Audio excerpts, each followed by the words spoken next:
이 시간 하나님의 말씀은 시편 119편 9절 말씀을 다 같이 보도록 하겠습니다. 청년이 무엇으로 그 행실을 깨끗게 하리까? 주의 말씀을 따라 삼갈 것이니이다. 내가 전심으로 주를 찾아 싸우니 주의 계명에서 떠나지 말게 하소서. 내가 주께 범죄치 아니하려 하여 주의 말씀을 내 마음에 두었나이다. 아멘. 오늘 이 시간 하나님의 말씀은 시편 119편 9절 말씀, 청년이 무엇으로 그 행실을 깨끗게 하리까 하는 물음에서 우리 하나님의 사랑하시는 자녀된 주의 청년들이 어떻게 해야 주님께 쓰임을 받을 수 있을 것인가 하는 것에 관한 말씀을 전하도록 하겠습니다. 그래서 오늘 말씀의 제목은 주께 쓰임받는 청년입니다. 주님께 쓰임을 받는 청년이 되기 위해서는 어떻게 해야 할 것인가? 청년이 무엇으로 그 행실을 깨끗게 하리까? 이런 물음에 대한 답이 시편 119편 전편에 걸쳐서 전 구절에 걸쳐서 기록이 되어 있습니다. 청년이 무엇을 어떻게 해야 그 행실을 깨끗이 하면서 하나님을 잘 섬기고 인생의 본본인 하나님의 영광을 위해서 살 것인가에 하는 그런 해답을 시편 119편에서는 주고 있습니다. 그런데 주의 말씀을 따라 삼갈 것이니라 이렇게 말씀을 했습니다. 그래서 가장 기본적으로 우리 하나님의 사랑하시는 자녀들이 하나님의 영광을 위해서 하나님의 나라를 건설하는 일꾼들로서 쓰임을 받는 데 있어서는 제일 먼저 말씀입니다. 주님의 말씀을 두려워하면서 주의 말씀을 삼가 지키는 것, 하나님의 말씀에 떠는 심령. 지난 주일에도 우리가 본다와 같이 권고를 받는 자는 말씀에 떠는 자라고 그랬습니다. 역시 하나님께 쓰임받는 하나님의 사람, 청년들도 주님께 쓰임을 받기를 원하는 형년들은 하나님의 말씀에 떠는 것이 있어야 한다. 곧 주의 말씀에 삼가는 것이 있어야 한다는 것입니다. 어떻게 하면 하나님의 말씀을 내가 잘 준행하는 삶을 살 수 있을까? 어떻게 하면 하나님의 계명을 잘 지키고 예수님께서 하신 말씀처럼 나를 사랑하는 자는 내 계명을 지킬 것이다. 그것은 비단 예수님과 우리의 관계만이 아닙니다. 사람과 사람의 관계에서도 자신이 사랑하는 대상, 진짜 자신이 어떤 사람, 자기의 엄마든 아빠든 어머니든 아버지는 누구를 사랑한다면 그 사랑하는 사람의 말을 잘 듣습니다. 거기에서 진짜 말로만이 아닌 엄마 사랑해, 아빠 사랑해, 그렇게 말이 아닌 그 사람이, 그 자식이 그 엄마 아빠를 진짜 사랑하는가 사랑하지 않는가는 그 엄마 아빠의 말을 잘 듣는가 안 듣는가, 거기에서 진짜 사랑하는가 사랑하지 않는가가 그게 보여집니다. 사람과 사람 간에도 그렇습니다. 마찬가지입니다. 하나님과 우리 인생의 관계에서도 진짜 우리가 주님 사랑합니다, 예수님 사랑합니다, 말은 누구나 쉽게 할 수 있습니다. 그렇지만은 누가 진짜 예수님을 사랑하고 하나님의 영광을 위해서 사는가 하는 것은 곧 자신의 사랑의 대상이라고 믿고 신앙을 하는 기독교인들로서 예수님께서 우리들에게 하신 말씀, 하나님께서 우리 인생들에게 하신 말씀을 잘 준행을 하는가, 그 계명을 잘 지키는가 안 지키는가, 그걸 보면은 그 사람이 말로 예수님을 사랑하는 것이 아닌, 말로 하나님을 사랑하는 것이 아닌 진짜 그 사람이 마음으로 심령 깊은 곳에서부터 절절하게 정말 예수님을 사랑하는 생명이구나 하는 것을 알 수 있는 것입니다. 하나님의 나라도 말이 있지 않고 능력이 있다고 그랬습니다. 사랑도 마찬가지입니다. 말은 누가 못하겠어요. 요즘처럼 사랑이라는 단어가 넘쳐나는 시대가 없잖아요. 아무나 그냥 아무런 상황에서 사랑해. 그리고 어떻게 보면 그 사랑이라는 가치가 퇴색이 되어버린 이런 시대입니다. 사랑은 얼마나 고결한 것입니까?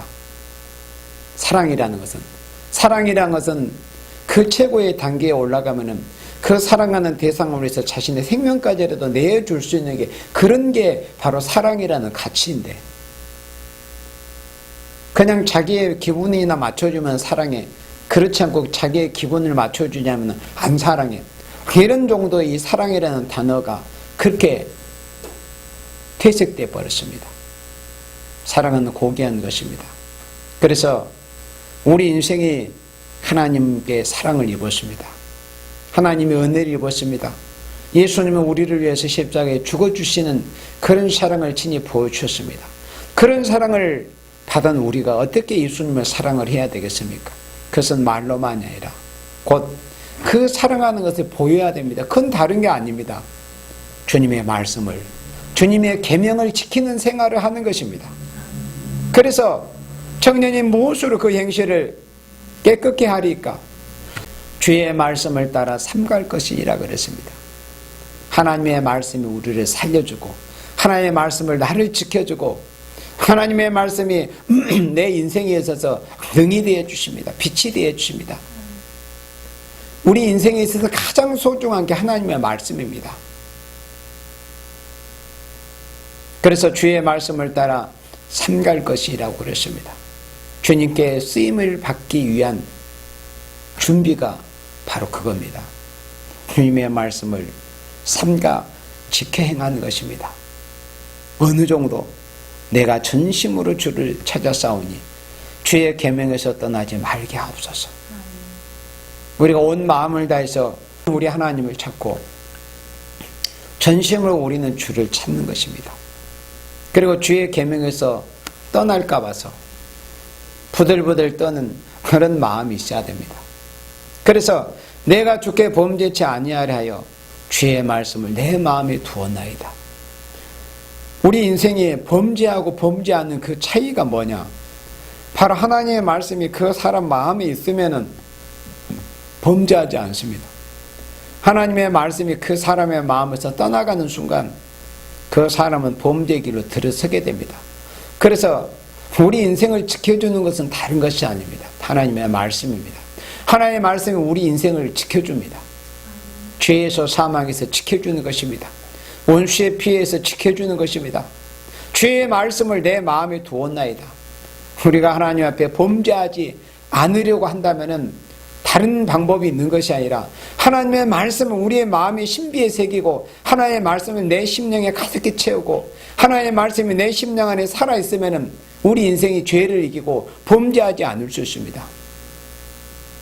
우리가 하나님 앞에 쓰임을 받는다는 것은 다른 게 아닙니다. 주의 말씀을 따라 삼가는 것이 있어야 된다. 하나님의 말씀을 잘 지키고자 하는, 그런 주의 계명을 지키고자 하는 그런 생활이 있을 때 자신도 모르게 하나님 앞에 쓰임을 받을 수 있는 그런 분량이 채워져 가는 것입니다. 훌륭한 그런 동량 제목으로 자라가는 것입니다. 우리는 이 땅에 인생으로 태어나서 가장 영광스러운 게 뭐냐면 하나님의 영광을 위해서 우리가 쓰임을 받는 것입니다. 그러나 아무나 그렇게 쓰임을 받는 것이 아닙니다. 우리는 하나님 앞에 쓰임을 받을 사람이 있습니다. 성경에는 하나님께 쓰임을 받을 사람들이 어떤 사람이라는 것을 그 내막을 말씀했습니다. 그래서 시편 119편에서 주의 말씀을 따라 삼갈 것이니라, 하나님의 말씀을 따라 삼가는 것이 있는, 그 하나님의 말씀을 내가 지키지 못할까 보다 두려워서 떠는 이런 마음이 있는 그런 생활을 하는 그러한 생명, 그러한 청년들을 하나님께서 들어서 쓰시는 것입니다. 그리고 우리 여호수아 2장 말씀을 보도록 하겠습니다. 여호수아 2장 1절 말씀에 다 같이 봅니다. 눈의 아들 여호수아가 기띔에서 두 사람을 정탐으로 가만히 보내며 그들에게 이르되 가서 그 땅과 여리고를 엿보라매 그들이 가서 라합이라는 기생의 집에 들어가 거기서 유숙하더니, 자, 주께 쓰임을 받을 수 있는 청년이라고 하는 것은 준비된 사람이라고 그랬습니다. 준비된 사람. 그 준비라는 것은 다른 것이 아니고 제일 첫 번째로 교회의 말씀을 지키는 생활에서 준비가 되어져 가는 것입니다. 주님의 말씀을 삼가 지키려고 하는 그런 과정에서 준비된 사람이 되는 것입니다. 그래서 주님께 쓰임을 받을 수 있는 청년이라, 주님께 쓰임을 받을 수 있는 일꾼이라고 하는 것은 준비된 사람이 되어야 됩니다. 준비된 사람. 그래서 여기 눈의 아들 여호수아가 시딤에서 두 사람을 선발을 했습니다. 그런데 마치 이때 자신의 40년 전에 그런 모습이 여호수아 자신에게 아마 생각이 틀림없이 되었을 겁니다. 물론 그런 것에 대해서는 자세하게 성경에 기록된 바는 없습니다. 그러나 우리가 성경의 맥락을 읽어보면은 능히 여호수아가 그런 생각을 했으리라는 짐작을 해볼 수 있게 됩니다. 지금 여호수아 자신이 40년 전에 가나안 일경을 정탐하는 12정탐꾼의 선발이 되어서 갈렙과 더불어서 12정탐꾼이 40일 동안을 가나안 일경을 정탐한 일이 있었습니다. 그때 나머지 10정탐꾼은 그 높은 그때 당시 여리고성도 보았죠. 지금 여기 여호수아 2장에서 본 그 여리고를 정탐을 그 정탐꾼을 선발하는 거기에서 그 높이 솟아있는 그 견고한 성 여리고성을 정탐하는 그 정탐꾼을 선발하는 이런 과정이었습니다. 그런데 40년 전에 그들이 가나안 땅을 정탐할 때 그들은 여리고성을 이미 보았습니다. 그래서 똑같이 그 성을 보았겠지만 10정탐꾼은 거기서 낙담하고 도저히 우리는 이겨낼 수 없다. 우리는 애굽으로 돌아가든지 아니면은 뭐 포기하든지 해야 된다. 그리고 그들의 이 키 신장이라고 하는 것은 얼마나 크든지 다 거인들 같았다. 우리는 그들의 눈에 우리가 볼 때는 우리가 보여질 때는 메뚜기처럼 보였을 거다. 그러니까는 이 낙담될 그런 말만 온망만 쏟아냈습니다. 그러나 그때 여호수아와 갈렙 두 사람만큼은 아니다. 우리는 능히 저들을 이길 수 있다. 하나님이 우리와 함께 하시니까. 저들은 우리의 오히려 차려놓은 밥상의 밥일 뿐이다. 저들은 우리의 밥이라고 그렇게 강하고 담대하게 하나님 앞에서 믿음을 지키고 이스라엘 백성들을 안도시켰던 그 두 사람, 두 정탐꾼이 바로 여호수아였습니다. 갈렙이었습니다. 그런데 바로 40년이 지나가지고 이제 드디어 요단강을 건너서 요단강 건너 첫성 여리고성을 무너뜨리기 위해서 정탐꾼이 필요할 때 두 사람을 선발해야 됐습니다. 넓은 지경단 위에 여리고성만을 이제 정탐하기 위해서 보내는 거기 때문에 두 사람이 필요했습니다. 둘씩 보내기 때문에. 그래서 그 두 정탐꾼을 이제 선발해 낼 때 그 선발의 기준이라는 게 있을 것 아닙니까? 그러면 40년 전에 나머지 10정탐꾼도 생각이 되었을 것입니다. 어떤 사람이 갔을 때 바르게 보고 과연 하나님의 도와주심으로 해서 아무리 견고한 난공불락의 성으로 보였던 여리고성도 무너뜨릴 수 있을 것인가에 대해서 정확한 보고를 할 수 있지 않겠습니까? 그러려면은 마치 자신과 갈렙과 같은 그런 청년을 보내야만이 바른 보고 바른 정탐을 할 수 있을 것이라는 그런 생각을 어렵지 않게 쉽게 할 수 있는 그런 생각입니다.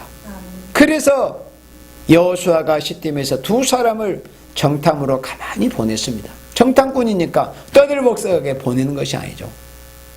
가만히 보냈습니다.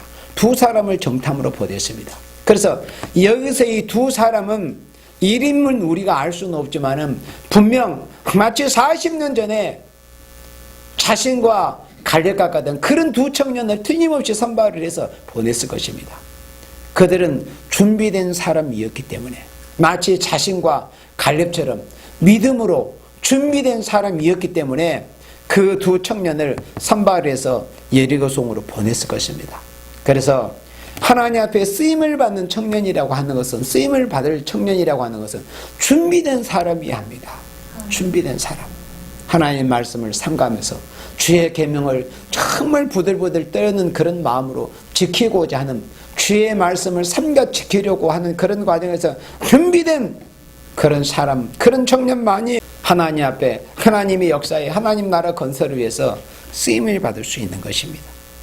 그리고 여기 14절에서도 여호수아 2장 14절에 두 사람이 그에게 이르되 내가 우리의 이 일을 누설치 아니하면 우리의 생명으로 너희를 대신이라도 할 것이요. 그러니까 그 두 청년이 얼마나 신앙이 훌륭하고 신앙적으로나 인격적으로나 모든 것이 준비된 청년이었던 것을 알 수 있습니다. 준비된 소년이었습니다. 준비된 청년이었습니다. 이 말한 것을 보세요. 우리의 생명으로 너희를 대신이라도 할 것이요. 그들은 하나님의 뜻을 이루기 위해서 기꺼이 그것이 합당하다면 자신들의 생명까지라도 다른 생명을 위해서 내어놓을 만한 그런 준비가 되어 있었던 그런 청년이었어요. 그런 두 소년이었습니다. 청년이었습니다. 내가 우리의 이 일을 누설치 않으면, 우리가 여기 여리고성에 왔다는 것에 대해서 이 두 정탐꾼이 요단강을 건너서 여리고성에 가만히 은밀히 잠입했습니다. 바로 어느 곳이었습니까? 바로 성리에 살고 있었던 기생 라합의 집이었습니다. 그곳에 가서 이만저만한 얘기를 했습니다.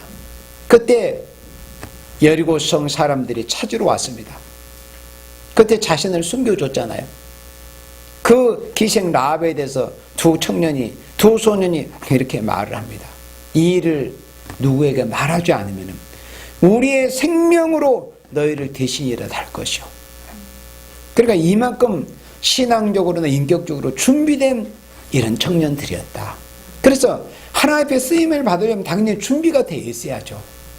준비 없는 사람 어떻게 쓰겠습니까? 세상에서 회사나 기업에서 사람들을 모집할 때 왜 입사시험을 치릅니까? 그 사람이 자신의 회사나 직장에서 뭔가 필요한 일을 수행해 나가는 데 있어서 준비된 사람이라 검증하기 위해서 입사시험을 치르는 거 아닙니까? 같은 돈을 주고 준비된 사람을 쓰려고 하는 것은 당연한 것입니다.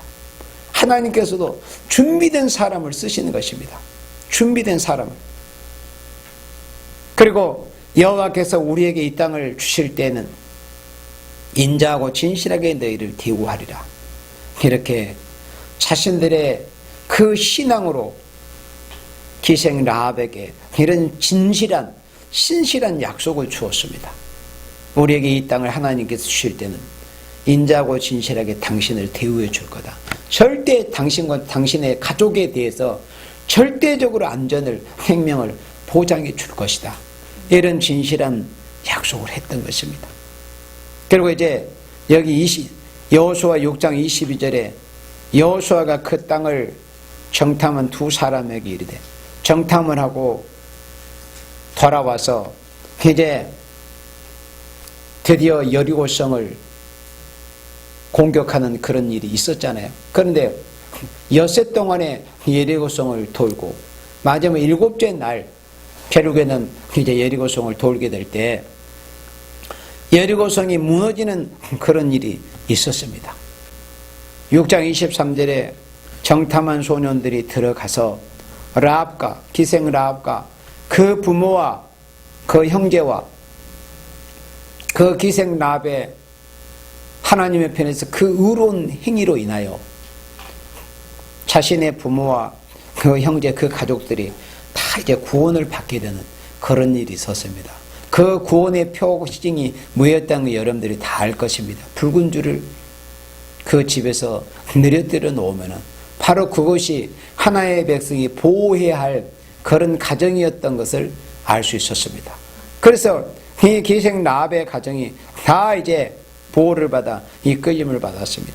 그에게 속한 모든 것을 이끌어내고 또 그 친족도 다 이끌어내어 그들을 이스라엘 진 밖에 두고, 그러니까 이 기생 라합의 이 의롭고 아름다운 행위를 통해서 그 친족들까지라도 다 이 구원을 받는 이런 일이 있었습니다. 24절에 무리가 불로 성읍과 그 가운데 있는 모든 것을 사르고 여리고 성의 모든 것을 다 살라버렸습니다. 그리고 은금과 동철 기구는 여호와의 집 곳간에 두었더라. 하나님의 일을 위해서 필요한 곳에 사용하기 위해서 불에 타지 않는 은금과 동철 기구는 여호와의 집 곳간에 두었다고 그랬습니다. 그래서 이런 성경 말씀 역사적인 기록을 볼 때 하나님께서 쓰시는 사람의 그런 모습들, 여기 6장 23절에 분명히 이렇게 표현했잖아요. 정탐한 소년들이 들어가서 라합과 그 부모와 그 형제와 그에게 속한 모든 것을 이끌어냈다고 이렇게 증거하고 있습니다. 정탐한 소년들이 들어가서, 물론 소년이라고 해서 굳이 10대가 아니라도 성경에서는 40살, 40살 먹은 사람도 소년이라고 했습니다. 그러니까 하나님 앞에 쓰임을 받을 수 있는 그런 신앙, 그런 젊음, 그런 청춘을 지닌 사람을 성경에서는 이렇게 소년이라고 했습니다. 그래서 우리가 하나님 앞에 쓰임을 받을 수 있는 청춘, 쓰임을 받을 수 있는 소년, 청년이라고 하는 것은 준비되어야 된다는 거예요. 하나님은 준비된 사람을 쓰십니다. 준비하지 않고 차일피일 미루긴 하고 시간이나 보내고 무의도시긴 하고 그런 사람들 하나님 쓰시지 않습니다. 인간 종말에 하나님 역사가 얼마나 급박하게 진행이 되는데 아무것도 준비되지 않는 사람을 데려다가 뭘 어디다가 쓰겠습니까?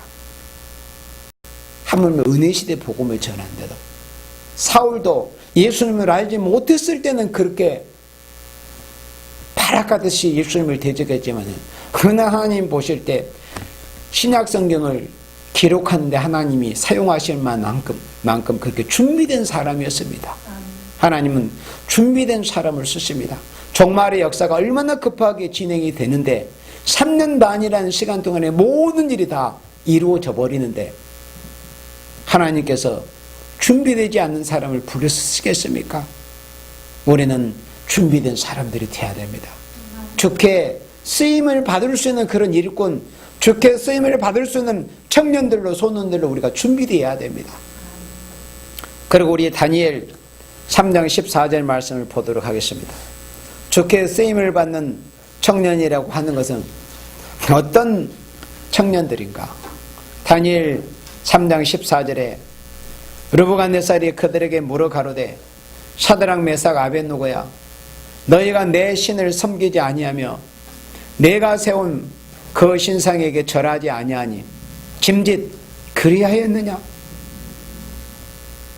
이제라도 너희가 예비하였다가 언제든지 나팔과 피리와 수금과 사명과 양금과 생안과 및 모든 악기 소리를 듣거든 내가 만든 신상 앞에 엎드려 절하면 좋거니와 너희가 만일 절하지 아니하면 즉시 너희를 극능히 타는 풀목 가운데 던져 넣을 것이니 능히 너희를 내 손에서 건져내시니 어떤 신이겠느냐?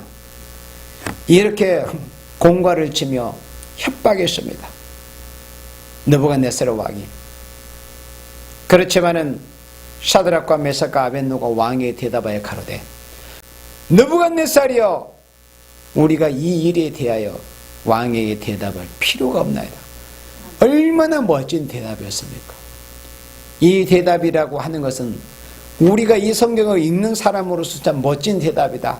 하나님의 마음에 시원케 했을 대답이겠군. 하지만은 이런 대답을 이 지구상에 지금 살고 있는 생명들은 누가 할 수 있을까요? 이거는 자기의 목을 내어놓는 대답입니다. 이 대답을 하면 다 죽어야 돼요. 흙물불에 던져져야 됩니다. 자기 눈앞에 뜨거운 풀무불이 놓여져 있는 것을, 펼쳐져 있는 것을 보고서, 아니면 작두가, 목을 자르는 작두가, 단두대가 자기 눈앞에 있는데도 과연 이렇게 대답할 수 있을 만한 사람이 얼마나 있겠습니까? 자신의 생명을 내어놓는 이런 대답이었습니다. 곧 이 다니엘의 세 친구라고 하는 것은 어떤 신앙을 가졌느냐? 오직 유일신 여호와 하나님만 섬기겠다는 신앙. 곧 어떤 하나님, 여호와 하나님 외에 또 이 신학시대에 오직 예수 그리스도 외에 다른 우상을 용납하지 않겠다는, 그러니까 우상에게 굴복하지 않는 신앙입니다. 우리가 하나님 앞에 쓰임을 받을 수 있는 사람, 주님께 쓰임을 받을 수 있는 청년, 주님께 쓰임을 받을 수 있는 소년이라고 하는 것은 우상에게 머리 숙이지 않는 신앙, 우상에게 굴복하지 않는 신앙을 가져야만이 하나님의 영광을 위해서 우리가 쓰임을 받을 수 있습니다. 우상에게 굴복하지 않는 신앙, 그리 아니하실지라도 우리는 결코 우상에게, 당신이 만들어놓은 저 헛개비, 아무 생명이 없는, 말도 하지도 못하고 듣지도 못하고 냄새도 맡지도 못하는 저런 헛개비 우상단지에게 절하지 않겠다, 우상에게 굴복하지 않겠다는 그런 신앙을 가지고 있는 그런 청년들 하나님께서는 들어 쓰시는 것입니다. 우상에게 굴복하지 않는 신앙. 17절에 만일 그럴 것이면 왕이여, 우리가 섬기는 우리 하나님이 우리를 극렬히 타는 풀무 가운데서 능히 건져내시겠고, 이 믿음대로 됐잖아요. 결국 우리가 결론을 알지만은, 그러니까 사람이라는 것은 믿음대로 됩니다. 그래서 믿음을 가지라는 것입니다. 결국 자기의 마음에 생각하는 대로 하나님께 대해서 믿는 대로 되는 것입니다. 내 믿음대로 될지어다.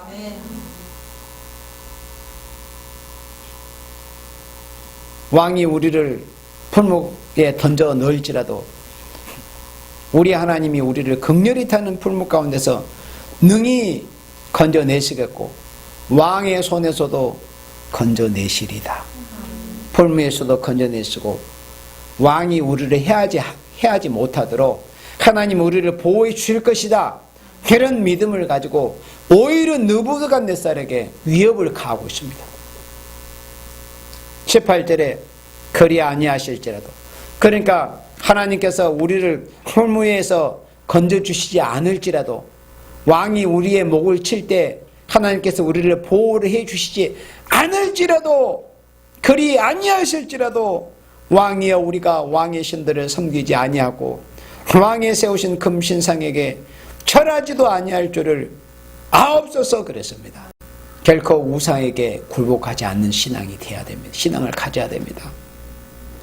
우상이라는 것은 하나님보다도 더 위하는 것, 하나님보다도 더 사랑하는 것, 하나님의 일보다도 더 우선시하는 모든 것들, 하나님보다도 사랑하고 하나님보다도 위유하고 하나님보다도 더 애지중지하고 더 아끼는 것, 더 우선시하는 것, 더 마음에 두는 것, 그 모든 것들이 우상입니다. 우상의 개념이 그렇습니다. 우상에게 굴복하지 않는 신앙, 오직 하나님만 영화롭게 해드리고 하나님의 영광만을 위해서 하나님의 이름만을 높이겠다는 그런 신앙을 가진 청년들이 돼야만이 하나님께서 들어 쓰신다는 것입니다. 그래서 요한일서 5장 21절, 그 요한일서 5장 마지막 절에는 그렇게 요한일서를 마무리하고 있습니다.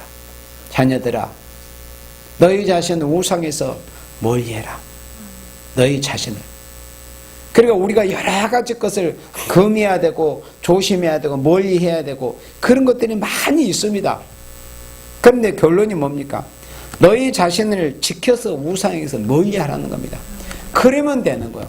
그것이 하나님만을 영화롭게 하는 바른 신앙입니다. 최고의 신앙입니다.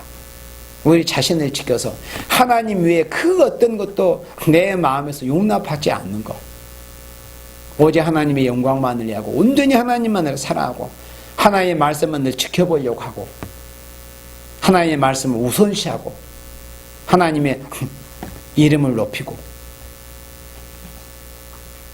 우리 자신을 우상에서 멀리하는 것, 우상을 짓밟고 우상에게 굴복하지 아니하고 우상을 결코 용납하지 않는 이런 생명들이 되어 하나님 앞에 쓰임을 받을 수 있다는 것입니다. 우리 마음에서 그러니까 우상이 제거가 돼야 됩니다.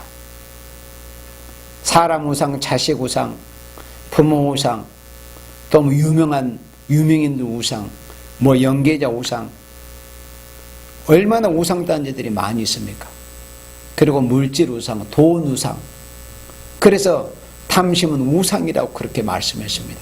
욕심이라는 것도 우상이라는 것입니다. 욕심. 그러니까 최고의 우상이 바로 욕심이죠. 욕심. 그러니까 사람들은 왜 하나님 외에 다른 사람을 우상하고 또 돈을 우상하고 다른 것도 우상한 줄 아십니까? 욕심 때문에 그러는 겁니다. 다 욕심 때문에 그렇습니다. 그러니까 하나님을 온전히 신앙하지 않고 자신에게 있어서 다른 것에 대한 욕심을 가지고 있으면은 그 사람은 백발백중 미혹을 받습니다. 그래서 사이비 집단의 속으로 들어가게 됩니다. 자신에게 우상 욕심이 있으면 온전히 하나님께 대한 소망과 하나님의 영광을 위한다는 것 그 외에 다른 것을 다른 어떤 사사로운 그런 욕심 탐심이 있으면은 반드시 그 사람은 미혹을 받습니다. 그게 잘못된 길로 가게 됩니다. 다 욕심 때문에 그렇습니다. 왜 하나님 외에 사람을 우상합니까? 왜 하나님 외에 돈과 물질을 우상합니까? 욕심 때문에 그러는 욕심. 모든 것이 욕심입니다. 욕심, 그 근본이 욕심이라는 것을 말씀했습니다. 죄의 싹은 사망이라고 그랬습니다. 그런데 죄가 잉태한 적 사망을, 죄가 장성하면 사망을 낳는데 그 죄라는 것은 욕심이 잉태함으로 인해서 결국은 죄로 발전한다는 것을 말씀을 했습니다. 죄가 잉태한 적, 욕심이 잉태한 적, 죄를 낳는다고 그랬습니다. 욕심이, 탐심이 있으면 반드시 죄를 범하게 됩니다. 우상 숭배자가 되고 마는 것입니다. 그래서 우상에게 굴복하지 않는 신앙을 가져야만이 하나님 앞에 쓰임을 받을 수 있는 것입니다. 그리고 이제 하나님의 역사에 있어서 마지막에 하나님이 들어 쓰시는 그런 종들의 이 모습을 스가랴 2장에서는 이렇게 말씀하고 있습니다. 스가랴 2장 1절에 내가 또 눈을 들어본 즉 한 사람이 청량줄을 그 손에 잡았기로 내가 어디로 가느냐 물은 즉 내가 대답하되 예루살렘을 청량하여 그 장광을 보고자 하노라 할 때 내게 말하는 천사가 나가매 다른 천사가 나와서 그를 맞으며 이르되 너는 가서 그 소년에게 고하여 이르기를 예루살렘에 사람이 거하리니 그 가운데 사람과 육축이 많으므로 그것이 성각 없는 졸락과 같으리라. 여기 스가랴 2장 4절에서 그 소년에게 고하여 이르기를 이제 새로운 시대가 이루어질 것을 말씀인데 그 소년이 어떤 소년이냐면은 바로 스가랴 2장 1절에 청량줄을 잡고 있었던 그 사람입니다. 이 말씀을 자세히 읽어보면은 스가랴 2장 4절에 그 소년이 스가랴 2장 1절에서 이 스가랴 선지자가 계시 환상 중에서 내가 또 눈을 들어본 적 한 사람이 청량줄을 그 손에 잡고 있는 그 모습을 보았습니다. 그러니까 예루살렘을 청량하는 청량줄을 잡고 있었던 그 사람이 바로 소년이었습니다. 그 소년. 그 손에 잡았기로 내가 어디로 가느냐 물은즉 내가 대답하되 예루살렘을 청량하여 그리고 예루살렘을 청량하는 일을 하기 위해서 간다는 것을 대답을 해줬습니다. 그런데 3절에 내게 말하는 천사가 나가며 다른 천사가 나와서 나가는 천사를 맞으면서 이제 뭐라고 하느냐 너는 달려가서 그래 그 청량줄을 잡고 있는 그 소년에게 이렇게 고하라는 겁니다. 예루살렘의 사람이 앞으로 거하게 될 거다. 지금은 황폐하게 되어 있지만 그 가운데 사람과 육축이 많으므로 그것이 성각 없는 초월락과 같을 것이 예루살렘의 회복을 말씀했습니다. 그러면 회복을 하고 다시 이제 중수가 되고 재건이 되려면 청량이 먼저 있어야 됩니다. 그 청량하는 역사에 쓰임을 받는 사람이 누구냐 하는 것을 말씀할 때 바로 소년인 것을 말씀했어요. 결국은 인간 종말에 예루살렘을 청량하는 이런 마지막 하나님의 크고 위대하고 놀라운 이런 마지막 역사에 하나님이 들어쓰실 종들은 바로 소년과 같은 종들이라는 것을 말씀했습니다. 이 성경 말씀이에요. 소년. 세상 죄악에 찢어져 있지 않고 정말 순수한 믿음과 신앙을 지키는 정말 순수한 그 푸른 새손이 얼마나 순수합니까?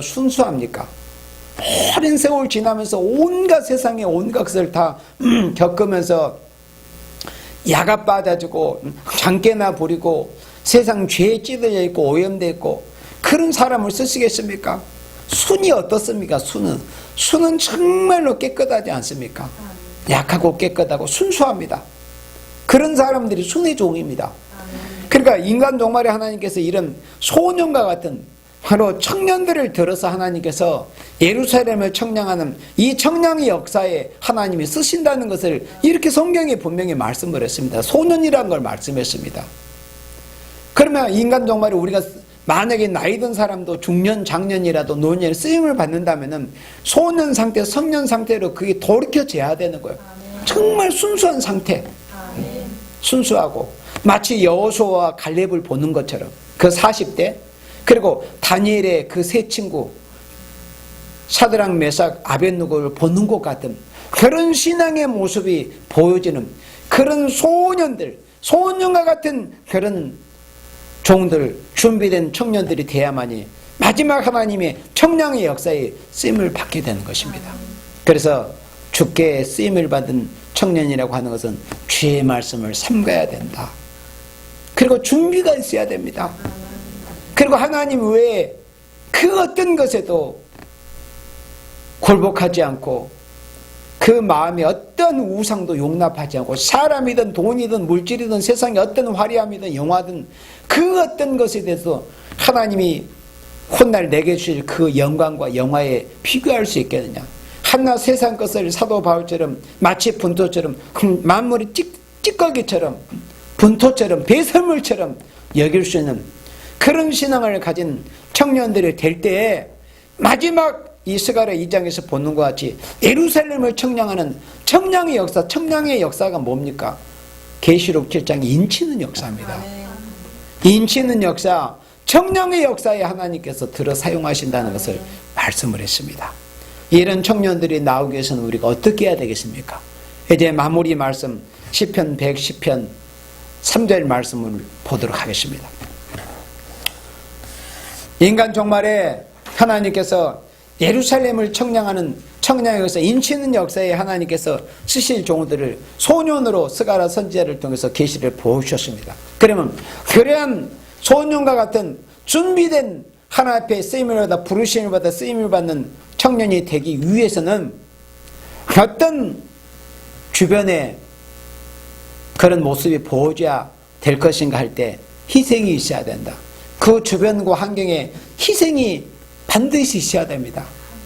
주께 쓰임을 받을 청년이 나오는 것은 그냥 혼자 나오는 게 아닙니다. 주의 권능의 날에 주의 백성이 거룩한 옷을 입고 즐거이 헌신하니 거룩한 주의 백성이 거룩한 옷을 입었다는 거룩한 성도입니다. 그 성도들이 어떻게 했어요? 헌신했습니다. 헌신이라는 것은 문자적인 뜻은 몸을 드린다는 겁니다. 마음은 내가 마음 드리고 내가 마음을 쓰게 마음을 드린다는 말은 누구나 할 수 있습니다. 그러나 몸을 드린다는 것은 실제로 자기 몸으로 행실을 보여줘야 되는 것입니다. 헌신, 즐거이 헌신이 있을 때 그러니까 주의 백성들이 거룩한 헌신, 기성세대든 장년이든 부모 세대든 복음을 먼저 받은 세대든 그런 기성세대의 헌신이 있을 때 새벽 이슬 같은 주의 청년들이 주께 나온도다 이렇게 말씀했습니다. 지금 이 시기에는 기독교의 소망이라고 하는 것은 우리가 주님의 역사가 주의를 부흥케 하는 주님의 역사가 있지 않으면 기독교는 아무런 소망이 없잖아요. 근데 주일이 부흥케 되기 위해서 하나님의 사람을 들어 쓰는 거지 천사를 동원해서 천사는 물론 영적으로 영계의 세계에서 하나님이 들어 쓰시긴 하지만 이 세상 육적 세상에서 현세에서는 사람을 하나님이 들어 쓰신단 말이에요. 그러면 주일이 부흥케 되지 않으면 우리가 소망이 없어요. 그러면 주일이 부흥케 되려고 하면 반드시 그 주일이 부흥케 되는 데서 쓰임을 받을 그런 일꾼들, 그런 사명자다, 사람이 필요합니다. 그 사람이 누구냐 하는 것을 성경에서 말씀할 때 바로 주의 청년들이라고 말씀했어요. 주의 청년, 준비된 일꾼들, 준비된 소년들, 준비된 청춘들. 그러면 그 주일이 부흥케 되기 위해서 거기에 그 역사의 쓰임을 받을 수 있는 그 청년이라는 것은 자기 스스로 나오는 게 아니라 선대, 기성세대가 희생이 있어야 된다. 소년 같은 종들, 청년 같은 종들을 양성해내고 길려내기 위해서 물심양면으로 마음만 쓰는 게 아니라 물질도 투자하고 모든 환경도 제공하려고 하고 이런 헌신됨이 있어야 된다는 거예요. 그래서 이 주께 쓰임을 받을 청년들이 나오지 않으면 앞으로 기독교는 아무 소망이 없습니다. 나라도 그렇고 모든 모습들이 그렇습니다. 우리가 이사야 23장에서 너무나 잘 보았지 않습니까? 두로와 시돈이 돈은 많이 벌었습니다. 물질은 많이 벌었지만 자신들을 지켜줘 청년들을 양육하지 못하다가 결국에는 두로와 시돈이 망한 그런 탄식의 소리를 이사야 23장에서 너무나 잘 우리가 알고 있습니다. 돈은 많이 벌었지만 물질은 풍족하지만 돈 많이 벌어서 부동산 많고 집 여러 채 땅 많고 아무 소용 없습니다. 자녀를 제대로 양육해내지 못하면 주의 청년을 제대로 양육해내지 못하면 훗날 정말 땅을 치며 이를 갈며 슬피우는 그런 통곡이 있게 될 것입니다. 그래서 우리는 주의 백성이 거룩한 옷을 입고 즐거이 헌신하니 바로 지금 이 시간 이 시대를 사는 우리들이 해야 될 일이 이겁니다. 지금 이 시대에 우리가 해야 될, 우리가 이 환경에서 이 시간대에 우리는 도대체 뭘 해야 될 것인가, 이걸 정확하게 알아야 됩니다. 훗날은 그때 가봐야 합니다. 하나님이 나를 들어 쓰셔야 내가 쓰임을 받는 거지, 하나님은 너를 쓰려고 하지도 않는데 준비도 안 되는데 네 마음대로, 그게 다 착각이고. 그러니까 사람들 대체적으로 많은 미혹 상태에 있습니다. 우리는 성경 말씀을 정확히 봐서 훗날 하나님이 나를 들어 쓰시든지 들어 쓰시지 않거나, 그건 하나님의 주권이지 내가 쓰임을 받고 싶다고 해서 쓰임을 받는 것도 아니고 하기 싫다고 안 하는 게 아닙니다. 그건 하나님의 절대 주권입니다. 다만 이 시기에 우리에게 주어진 환경에서 우리가 무엇을 해야 될 것인가? 우리는 거룩한 옷을 입고 즐거이 헌신하는 것뿐입니다. 어떤 목표를 가지고 내가 쓰임을 받겠다, 내가 하겠다, 이거 절대 아니고 이 새벽을 깨울 새벽에 있어가던 주의 청년들이 빨리 나오기를 소망하는 그런 목적을 가지고 우리는 헌신할 것뿐, 그 외에는 그 어떤 것도 있어서는 안 됩니다. 아멘. 예. 그래서 우리는 시편 110편 3절 말씀을 잘 기억해서 이 시대에 우리가 해야 될 일이, 사명이 무엇인가를 잘 알고 우리에게 주신 귀한 사명을 잘 감당해서 새벽을 깨울, 주의를 분케 할 새벽에 있었던 주의 청년들이 주님의 몸된 교회에서 쏟아져 나오기를 소망하는 여러분들이 되시기를 주님의 이름으로 축원합니다. 아멘.